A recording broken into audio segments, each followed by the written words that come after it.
Wakey, wakey, Britain, and I mean that in more ways than one. It's 7 o'clock on this chilly December morning, indeed the last one of the year. Where did 2019 go, eh? You're tuned in to the Big Bad Breakfast Show here on ChatFM with me, Keith Diamond, or as you all know and love me, the Diamond Geezer.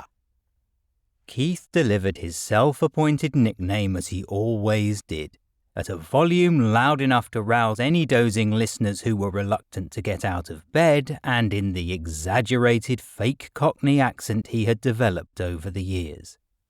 It was all part of the persona he had fabricated, the salt-of-the-earth East End lad made good.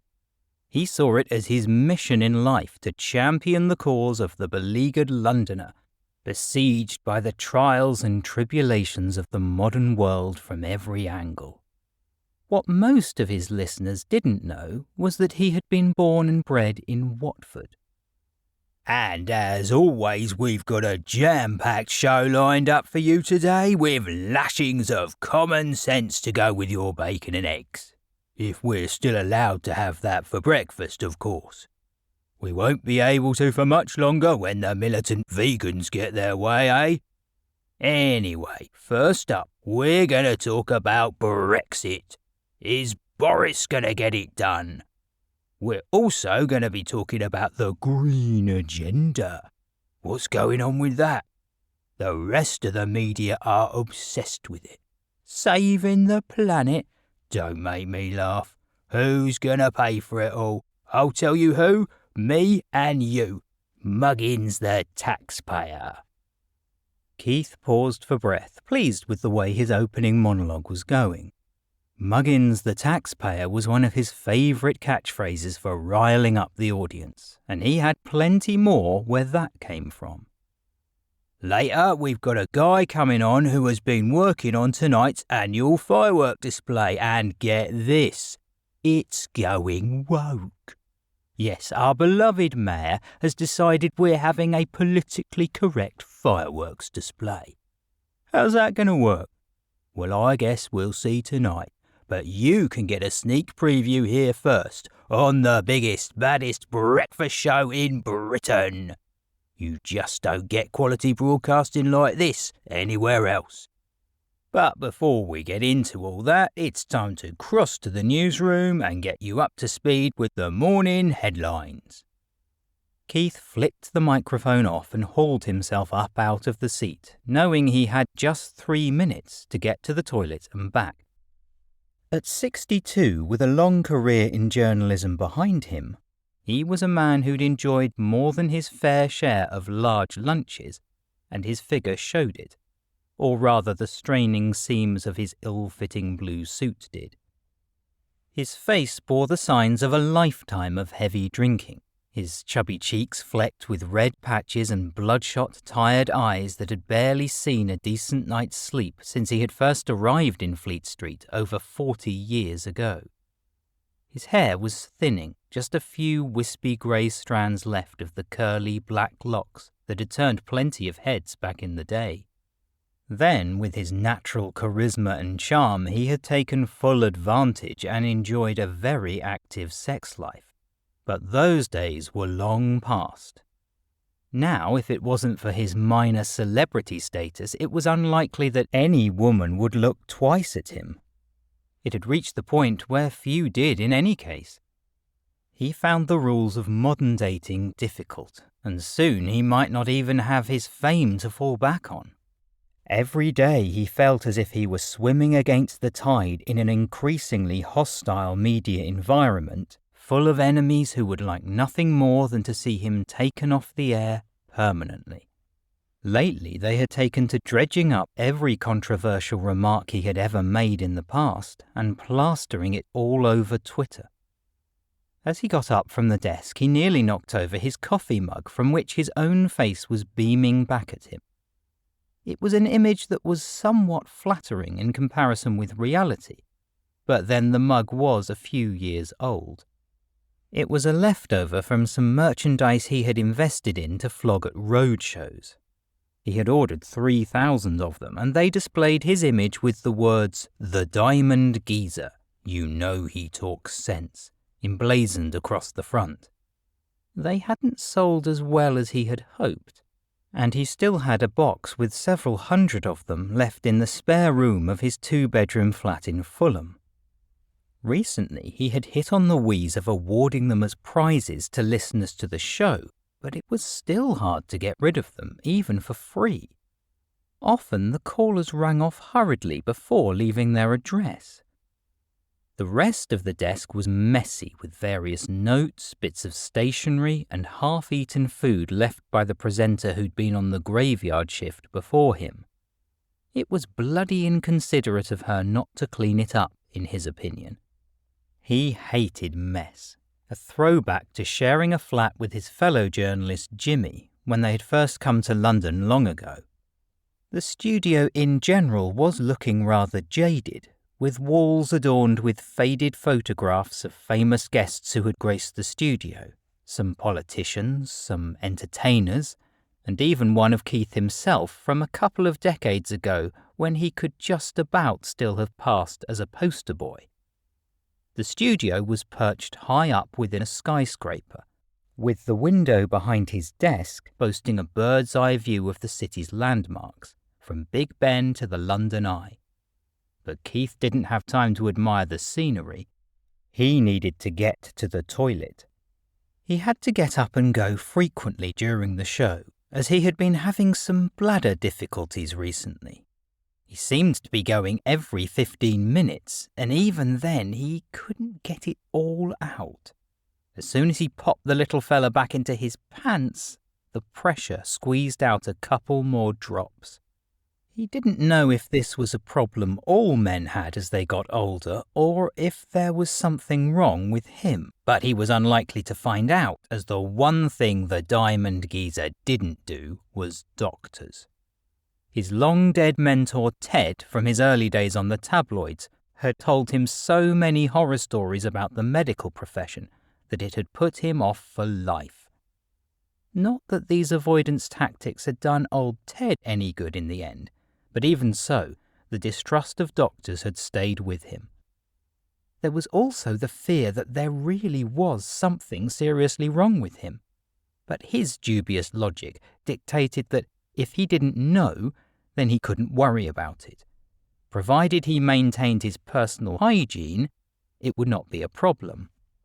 The most important thing was remembering to change his trousers twice a day, as it only took a few hours before they started to stink of stale piss. He had seen some male incontinence products advertised on television. These were normally shown alongside commercials for erectile dysfunction products or insurance for funeral expenses that came with the enticing offer of a free Parker pen.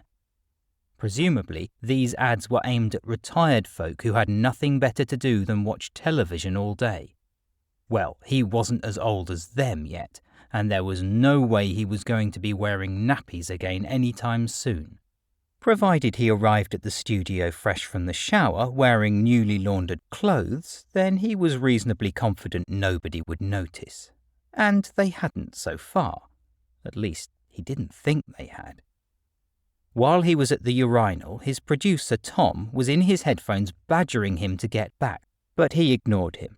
He knew exactly how long he had. First the news, then the weather, then an ad, usually for some fast food company or other. He had 4 minutes precisely, and as always was back in his seat with a few seconds to spare. In his absence, his first guest, a prominent Tory MP, had arrived and was waiting for him on the other side of his desk. "Right then, without further ado, let's get into it, and no prizes for guessing what our first topic is.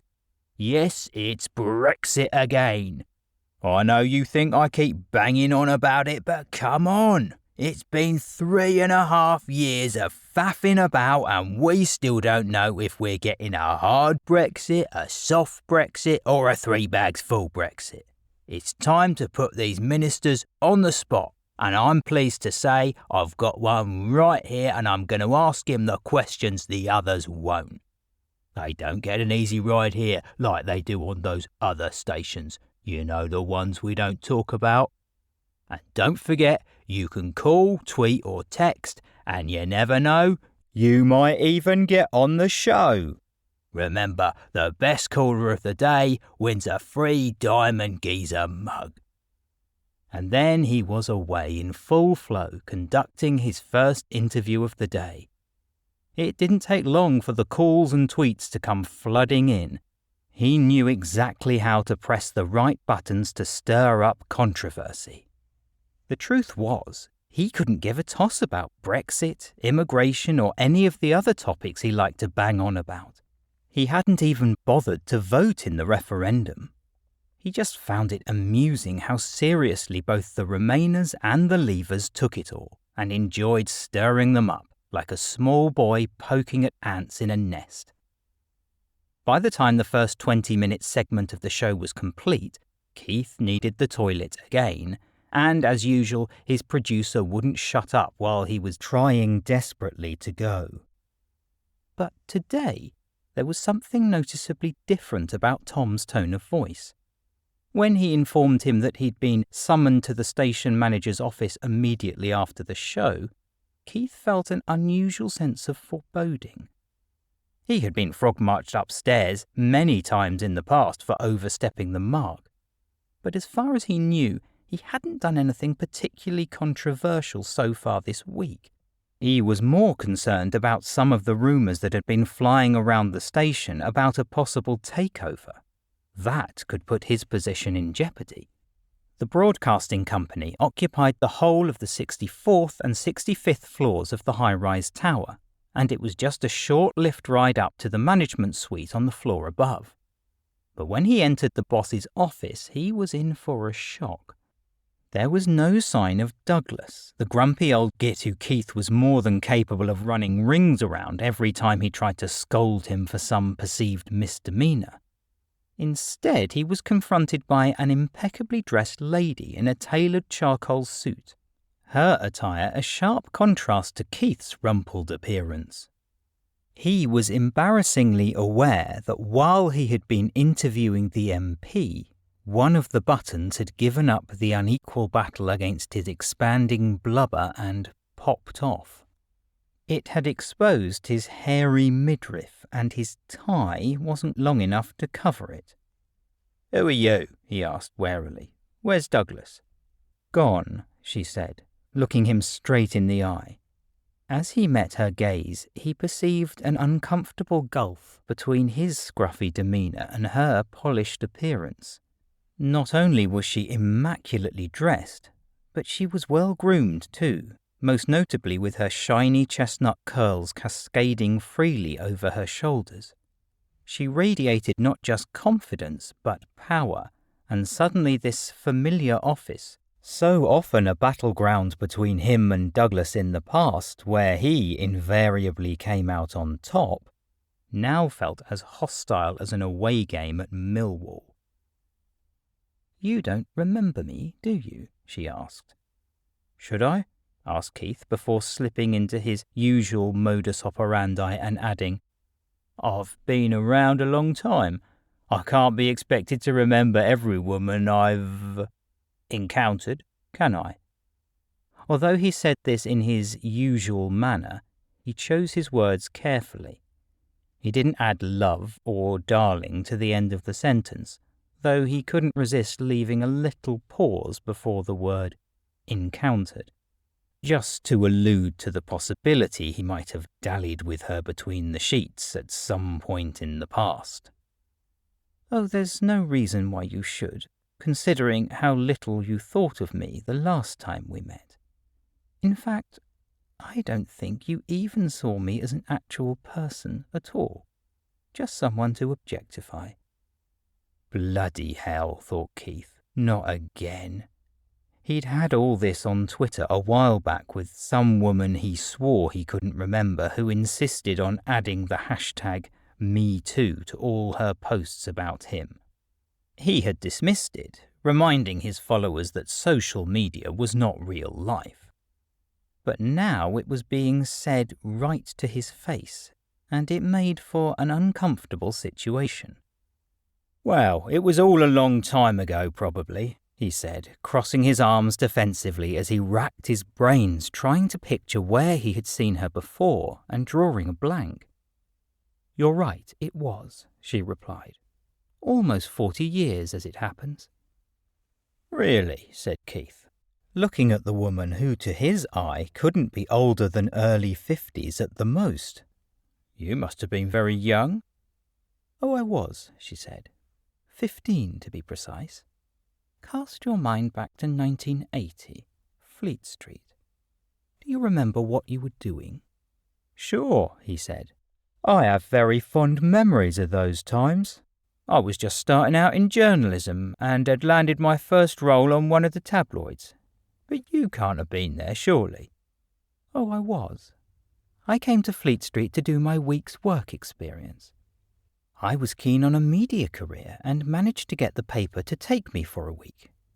I thought it was going to be an inspiring introduction to the world of journalism. Instead, it was a week of sheer hell." "It can't have been the same paper I was working on. Those were halcyon days, brilliant fun. Nothing like the bloody miserable state of the world now." "Perhaps you just weren't cut out for it at such a tender age." "I'll say," she replied, "that newsroom was the most disgusting, misogynistic place I have been in my entire life. A room dominated by white, sexist men constantly smoking, frequently drunk, and leering at the few women employees who were inevitably only in administration roles, and you and your mate Jimmy were two of the worst." "Oh, good old Jimmy. He's still around, you know." "Oh, yes, I know. I've listened to the podcast you two do together. Absolute filth. Neither of you has changed a bit." "Our podcast isn't bound by Ofcom rules, unlike this station, at which, I hasten to add, I adhere to those rules. But on the podcast, we can say what we like." "What? Like last week when you were comparing notes on which politicians you'd like to shag? And you said you wanted to give Theresa May one." "That was a joke. Obviously I don't want to. I was just trying to shock the listeners. Now, Liz Truss, on the other hand, you see, this is exactly what I'm talking about. You have not changed one iota since 1980. That office was poison, pure poison." "Look, much as I'm enjoying this trip down memory lane," said Keith, who wasn't enjoying it at all, "you still haven't told me who you are." "My name is Natalie Dupont," she said. "No, still doesn't ring any bells." "Dupont, that's a French name, isn't it?" "My father was French.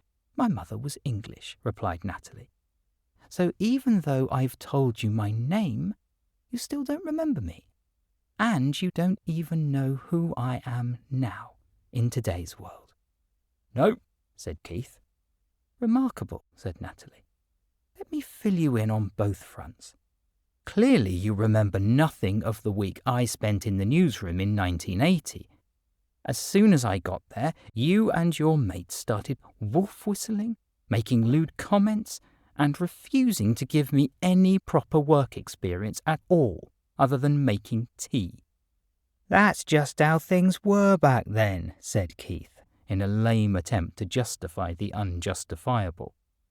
"I didn't create the office that way. That was just the environment I came into barely a year before you. And from what little I recall, we didn't even want work experience kids there, but we had to do it as a favour to the local school because Jerry, my old boss, was knocking off the deputy head." That sums up that world in a nutshell. Everything was governed by sex and money and controlled by the men. And from the way you talk, I can only conclude that you think the world still works like that. Well, I'm sorry, it doesn't. And you simply can't go around saying the sort of things that you do anymore." "I can say whatever I like. I'm the Diamond Geezer," he replied rather weakly, his usual arrogance subdued as he knew she was getting the upper hand. It felt like a poker game where he needed to go all in to survive and had been dealt a 2 and a 7, the worst possible hand. Yes, well, we'll come on to that. Anyway, you and Jimmy kept going on about my tits. He said he wanted to put me on page 3 and kept asking how long until I was 16, while you made it quite clear what you wanted to give me for my 16th birthday present. Oh, I'm sure it was just harmless banter. We wouldn't have meant anything by it. Harmless banter. So you think it's acceptable for 2 grown men to talk that way to a 15-year-old girl? I was barely much more than a kid myself, fresh out of university. It was a different time and I was young and immature. That, of course, is if things happened the way you claim they did, because I don't remember any of this. Are you sure it wasn't just your precocious teenage hormones making you overly sensitive? Or you're deliberately embellishing the facts retrospectively just so you can jump on the latest man-hating bandwagon? No, and I'll thank you not to talk down to me like that. The assaults weren't just verbal, they were physical too. I'm guessing you're going to say you don't remember pinching me on the bottom either. No, I don't. I've never done that to any woman, so I wouldn't go trying to make out that I have now. He felt confident in saying that. He knew others in the office had done it, but he had never been one of them. Well, I say you did, she insisted. Got any evidence? I doubt it.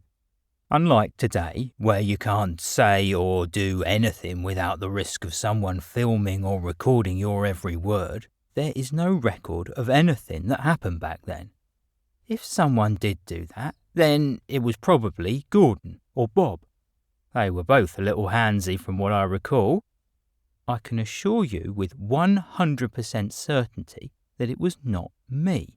So try and make an issue out of this now, and I'll call you out on it. I've got a lot of followers on social media who'll take my side, love, don't you worry. He thought he had fought his corner well with this latest comeback, but she showed no sign of being rattled. Her posture remained poised and unwavering, and her tone steady as she spoke slowly, each word dripping with an underlying sense of control. Never refer to me as love, sweetheart, flower, or any other outdated patronizing term. Not that we'll be having any further contact after today, because do you know what I vowed to myself all those years ago? What? To stop playing with your Barbies and face up to the real world? Keith knew he had nothing to lose now, so decided he might as well revert to type, even though he knew his response was a cheap and lame jibe. No, that nobody was ever going to get away with treating me that way again. I swore that I was going to work my socks off in the hope that one day the boot would be well and truly on the other foot, so that you and others like you would get your comeuppance for what you did to me all those years ago. Well, that boot's fully strapped on and ready to connect with your arse. Keith didn't want to give her the satisfaction of an easy win, so he huffed dismissively and grinned as if this was all some big joke. No way he was showing her that he was upset by this turn of events. What was it she had said at the start about Douglas being gone? He was keen to learn what had happened to his former boss. Is it now?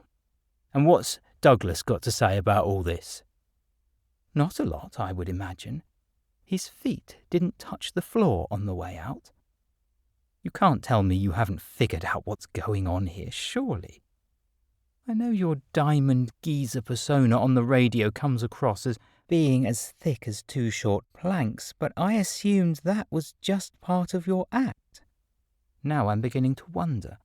Just spit it out, will you, said Keith, who was getting bored with this charade and felt it was time to get the inevitable over with.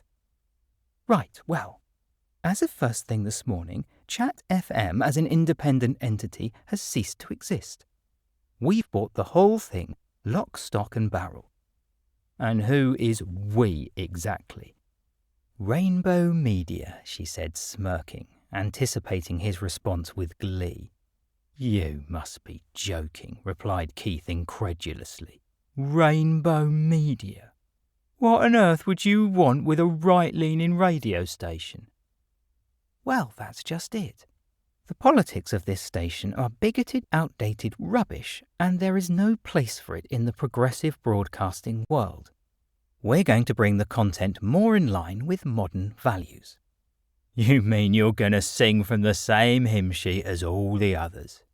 It'll be just another BBC or LBC, and who wants that? We do, she said, and I'm sure I don't need to tell you what that means for you. You're sacking me, he said, feigning surprise. Really, my listeners will never stand for it. I do not need to sack you. I know you've been here for nearly a decade, but I'm sure I don't need to remind you that you are not an employee of this station. You are self-employed and have always been paid by the shift, which means we have no obligation to you whatsoever. You're only as good as your last show, which I'm sure you won't be surprised to hear finished about 20 minutes ago.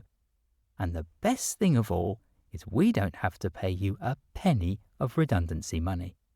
Natalie's lips curved into a brief victorious smirk as she delivered her killer blow. Her face and poise glowed with smug satisfaction as if she had been waiting for this moment for decades, which, indeed, she had. This is all a bit sad, really, isn't it, Natalie? Said Keith.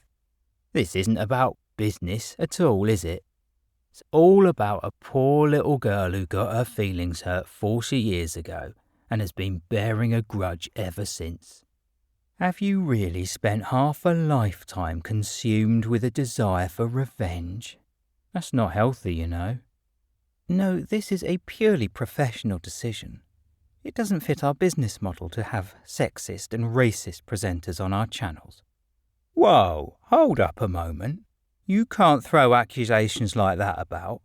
Name one racist thing I have ever said or written. Natalie didn't reply. You can't because I haven't and I'm not. I could sue you just for saying that.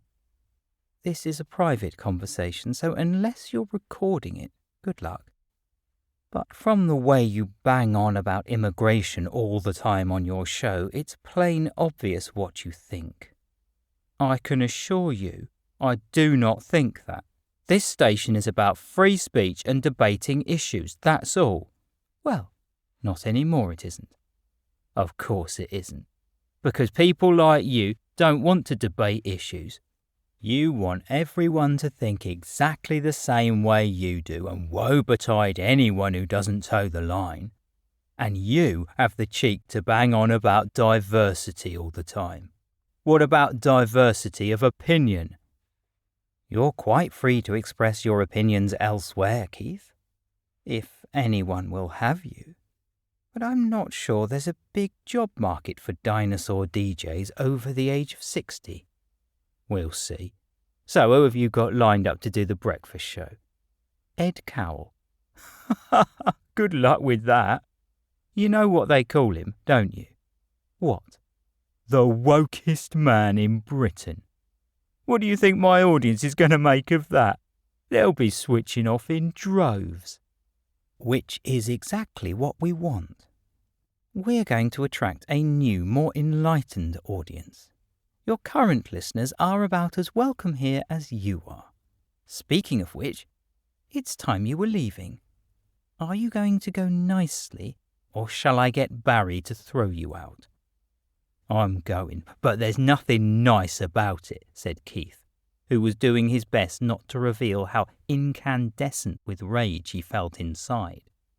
But I'll tell you one thing for nothing. You haven't seen the last of me. Oh, I think I have, said Natalie. And just think, it could all have been so different. If only you'd treated me differently all those years ago. Karma's a bitch, isn't it?" "There's only one bitch in this room and it ain't Karma," said Keith, making his way to the door and slamming it behind him. He was acutely aware as he made the short walk to the lift that everyone in the open plan office was staring at him. It was obvious that they all knew already. The victim was always the last to find out in these situations. He should know. He had seen plenty of others take this walk of shame over the years. It was the modern-day equivalent of walking the plank, and now it was his turn. The only tiny consolation was that Barry, the most sarcastic security guard in the world, was not on reception when he called the lift. Perhaps he was busy escorting some other poor sod off the premises. He couldn't imagine many of the station's current lineup of presenters would be surviving this cull. Outside, he emerged into the clear, cold winter air, wondering what to do next, or rather, where to go next. His default option for so many years, whenever there was anything to celebrate or commiserate, was the same: the pub. But which one? It wasn't like there were that many to choose from, not that he would consider worth going to these days anyway. So many he used to like had closed down or been taken over and had the soul ripped out of them by pub companies refurbishing and rebranding them, which in his experience was always for the worst. The building in Canary Wharf he had just vacated for the last time was some way from his old haunts in Fleet Street. The conversation with Natalie about those days had made him nostalgic for those boozy pubs filled with proper old-school journalists, not the lame ducks the papers employed these days. But now, with all the good pubs gone and lunchtime drinking practically extinct, the only way to recreate that experience would be to travel back in time. It was something he had fantasized about many times, but that's all it was, a fantasy. Everyone knew that time travel was just a plot device for films and books. There was a pub close to the office where he might bump into some colleagues. Most of them used it for a lunch of the non-liquid variety now and again, but he couldn't face running into them today. If they knew of his departure, there would be sympathy, and that was something he couldn't stand. The conversation would be awkward, and he would feel uncomfortable. So perhaps it would be better to go a little further afield. In the end, he decided to take the Underground to Soho, his favourite part of London. He would have a few drinks, grab a cheap Chinese buffet, and then have a few more drinks. Then, if he hadn't keeled over by midnight, he would watch the mayor's woke firework display before going home to bed. He could leave worrying about what he was going to do for a living in the future until tomorrow. Despite his high profile on the radio, he was still able to remain relatively incognito on the tube because his voice was much better known than his face.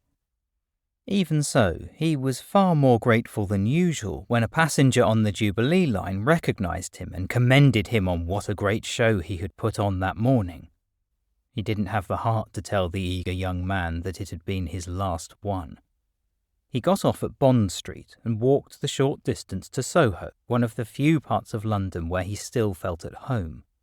He had a destination in mind, a famous old pub where many legendary drinkers had held court over the years. Perhaps he would bump into a familiar face he hadn't seen for a while, who wouldn't know of his loss of livelihood yet. He could cope with that. Or maybe a stranger he could put the world to rights with. That was the wonderful thing about pubs, or at least it used to be. You could meet anyone and anything could happen. He had met almost all his past sexual partners whilst out drinking. Keith had never understood the point of the current fad for dating apps. Where was the spontaneity, the chemistry? It all seemed so contrived. Considering the popularity of the venue, it was surprisingly quiet. Perhaps that was because it was New Year's Eve. People were saving themselves for the evening. Those that were there seemed to be mostly drinking soft drinks or lighter alcoholic drinks such as spritzers. There was barely a beer in sight, and certainly no spirits. It was a far cry from the days in which he had first come to this pub, when it had attracted every alcoholic in the neighbourhood. Keith hadn't been in for a while. He had heard it had been taken over a few years ago by one of the main London breweries, which was confirmed by the sign outside and their name on the beer pumps. He remembered someone telling him that it had also gone vegan a while back, but that didn't bother him, even though vegans were often the butt of his jokes on the show. He wasn't there to eat. That wasn't what pubs were for, in his opinion, though most companies seem to think otherwise these days. The only thing on his agenda today was whiskey, lots of it, and he was pretty sure that almost all alcohol was vegan by default. No one seemed to recognise him, which was something that dwelt on his mind as he ordered his scotch and made his way to a small table next to a piano on a black and white mosaic floor. In the past, he would have been quite content in this scenario. He had never relished the prospect of being pestered by enthusiastic fans all the time. Now that it seemed fame was about to disappear, it was different. He needed any ego boost he could get, such as when that chap had approached him on the tube. Despite his intention to put the day's events out of his mind, as he sat alone with his scotch, it inevitably began to play on his mind. If he fell out of the public eye, how long would it be until everybody had forgotten him? What was he going to do now the radio show was gone? He had already lost the 3 newspaper columns he used to write over the past couple of years because his employers considered him too hot to handle. There was nothing to fall back on other than the podcast, and that only made peanuts. A previously annoying fan coming in now, singing his praises and offering him drinks, would give him a little encouragement. But none were forthcoming. He sat pondering with a glum expression on his face for a while, until the door to the right of him opened, and a woman about his age entered the pub. With hair neatly coiffed in a silver bun, she stepped inside in a thick woolen coat which provided plenty of protection against the December chill. Her matching knee-length skirt, in a shade of beige favoured by people over a certain age, didn't scream excitement, and neither did her old-fashioned brown tights. To Keith's eyes, she looked more like a librarian than the average lunchtime pub-goer. It was obvious that she had never been in here before, as she was looking around the room through her thick glasses as if trying to get her bearings. Curiously, he noticed she was glancing at her left wrist as if looking at a watch, but there was nothing between the end of her coat sleeve and her hand. Then she made a beeline for his table and, without even getting a drink first, sat down. "I think you're the person I'm looking for," she said, by way of introduction. "Oh, really?" said Keith, taken aback by her unusual approach. A few years ago he would have responded with a chat-up line, but she hardly looked the type who would be open to offers, if he could even be bothered to try, which he couldn't. "Oh yes, I was led here to find you." "By whom?" asked Keith, intrigued. Unless the local Women's Institute was planning to ask him to judge their latest cake-making contest, he couldn't see what someone who looked like her would want with someone like him. "Not by who," she said, keeping up the intrigue, "but by what?" She had piqued his interest, but he couldn't allow the conversation to continue without remembering his manners. "Listen, Miss—" "Havisham," she replied. "Elizabeth Havisham." "Keith Diamond," he replied.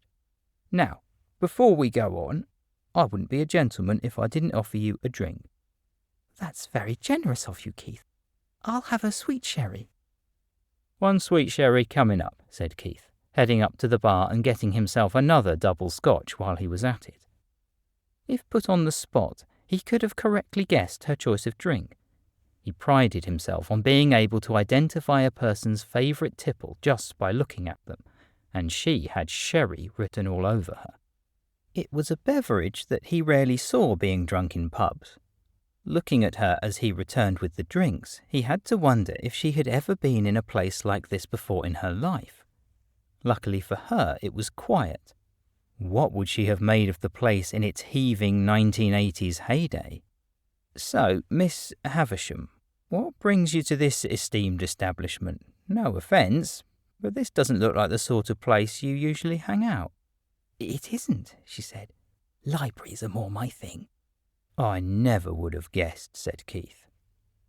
"So what could you possibly want with me, then? I'm not exactly well read. I don't think I've been in a library since primary school, and that was only when we were playing hide and seek at lunchtime. No one would ever have thought of looking for me there." "I imagine not," said Elizabeth. "But you've managed to find me. How exactly?" "That's what I'm about to tell you. Your life is about to change for the better." "I find that very hard to believe. I've just been sacked. Now, come on, how did you find me?" He leant forward eagerly, clasping his hands together in front of him and resting them beneath his chin, keen to hear what she had to say. "With the help of this," she said, placing her hand on her wrist where he had noticed her looking earlier. "With what?" he asked. "There's nothing there." "Oh, there is," she said, keeping the mystery going. "You just can't see it yet. Touch my wrist." "That's very forward of you, Miss Havisham. We've only just met." "Spare me your patter, Mr. Diamond. I do know who you are, in case you were wondering." "Really? You don't strike me as the average ChatFM listener." "I have Twitter," she said. "That would explain it," he replied, having trended many times on the platform and rarely in a positive light. "Go on, touch my wrist." He did as she instructed, reaching forward tentatively, but before he reached her flesh, he hit something invisible and solid. "I say, what's that?" he asked. "You'll like this bit," she replied. As Keith's fingers brushed against the invisible object on Elizabeth's wrist, an extraordinary transformation unfolded before his eyes. Out of nothingness, a solid gold bracelet shimmered into existence, adorning her wrist with a delicate, intricate design. Its centerpiece was an enchanting green jewel, glimmering with a radiance that suggested some sort of power source. As he watched, the jewel pulsed, and then things got seriously weird. Under its own power, the bracelet seemed to come alive, detaching itself from Elizabeth, and before he could react, wrapping itself around his arm like a snake. The green jewel blinked once, as if acknowledging the binding of two entities before the light faded and it looked just like a normal bracelet again. But that was something it most certainly was not. It had a presence that he could feel. Whatever this thing was, it was alive and had just become part of him. Instinctively, he reached to try and take it off, but it was fixed solid. "What did you just do?" he gasped, wondering what strange sorcery this frumpy spinster had just bestowed upon him. "I didn't do anything," replied Elizabeth. "The bracelet did. It chose me, and now it has chosen you." "I don't want to be chosen by anything, thank you," said Keith. "I do the choosing about what happens in my life." "Why don't I explain a little more about it before you jump to conclusions?" she replied. "I think you better had," said Keith, an apprehensive look on his face at this peculiar turn of events. "Right, well, it's like this. On New Year's Eve last year, I was in a coffee shop reading a book when a man came up to me and more or less performed the same trick on me that I've just pulled on you." "So, you admit it's a trick, then?" "Please let me finish." He explained that he had just spent a year in 1978, guided by the bracelet, and now it was time to pass it on to me. He explained how it all worked, and then, on the stroke of midnight, I found myself in 1979, where I spent the whole of the next year.